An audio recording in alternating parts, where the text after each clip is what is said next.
ஓம் ஸ்ரீ குருபியோ நமக. ஓம் ஸ்ரீ மகா பெரியவா சரணம். ஜனவரி 16 செவ்வாய்க்கிழமை மாட்டுப்பொங்கல். அன்னைக்கு தினம் இந்த ஒரு விளக்கை உங்கள் வீட்டோட பூஜை அறையில் ஏற்றி வச்சுட்டு இந்த ஸ்லோகத்தை ஒரு முறை சொன்னால் போதும். குடும்பத்தோட தலையெழுத்தே மாறும். பண வரவில் அசுர வளர்ச்சி ஏற்படும். மாட்டுப்பொங்கல் அப்படிங்கிறது கோமாதா, அதாவது பசுவுக்கு நம்ம செலுத்தக்கூடிய மரியாதை கொடுக்கக்கூடிய ஒரு முக்கியமான நாளாக கருதப்படுது. மாடு வச்சிருக்கிறவங்க அன்னைக்கு மாட்டை குளிப்பாட்டி கொம்புகளுக்கு வர்ணம் பூசி மாலை அணிவிச்சு அவங்களுக்கு வாழ்வாதாரமாக இருக்கக்கூடிய அந்த பசுவுக்கு, அந்த கோமாதாவுக்கு அவங்களால முடிஞ்ச நன்றியை செலுத்துவாங்க.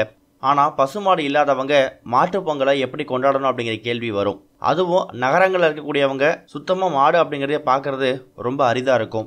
அந்த வகையில் இப்போ நம்ம சொல்லக்கூடிய இந்த ஒரு விளக்கை மாட்டுப்பொங்கல் அன்னைக்கு இரவு 12 மணிக்குள்ளே உங்கள் வீட்டோட பூஜை அறையில் ஏற்றி வச்சுடுங்க. அது என்ன விளக்கு அப்படின்னா, மாட்டுப்பொங்கல் பசு, அதாவது கோமாதாவுக்கு ரொம்ப உகந்த ஒரு நாள். அப்படிப்பட்ட பசு மாட்டுக்கிட்டேருந்து கிடைக்கக்கூடிய பொருட்களை பயன்படுத்தி தயாரிக்கக்கூடிய பஞ்சகவ்ய விளக்கை பயன்படுத்தி தான் இந்த விளக்கை போட போகிறோம். பஞ்ச அப்படின்னா 5ன்னு அர்த்தம், பஞ்சபூதங்கள்னு சொல்லுவாங்கள்ல. கவ்யம் அப்படின்னா பசு மாட்டுக்கிட்டேருந்து கிடைக்கக்கூடிய பொருட்கள். அது என்னென்ன பொருட்கள்? பசும்பால், பசும் தயிர், பசு நெய், பசுஞ்சாணம், பசு கோமியம்.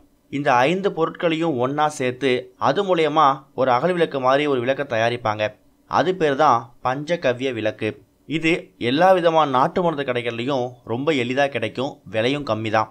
இந்த ஒரு விளக்கை மாட்டுப்பொங்கல் அன்னைக்கு உங்கள் வீட்டோட பூஜை அறையில் நீங்கள் ஏற்றி வைக்கணும். அதிகபட்சம் 5 விளக்கு ஏற்றலாம், குறைஞ்சபட்சம் ஒரு விளக்கு ஏற்றுறது சிறப்பு.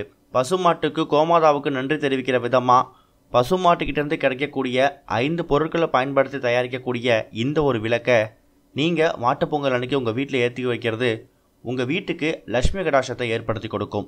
கோமாதா பசு மூலயமா உங்கள் வீட்டுக்கு மகாலட்சுமி வீட்டுக்குள்ளே வருவாங்க. அந்த விளக்கை ஏற்றி வச்சுட்டு இந்த ஒரு ஸ்லோகத்தையும் ஒரு முறையாவது வாய்விட்டு சொல்லுங்கள். அது என்ன ஸ்லோகம் அப்படின்னா, ஓம் பசுபதயேச வித்மகே மகாதேவாய தீமகி தன்னோ பசுதேவி பிரச்சோதயாத். இந்த ஸ்லோகத்தை விளையாட்டாக கூட ஒரு முறை பேப்பரில் எழுதி வச்சு படிச்சிடுங்க.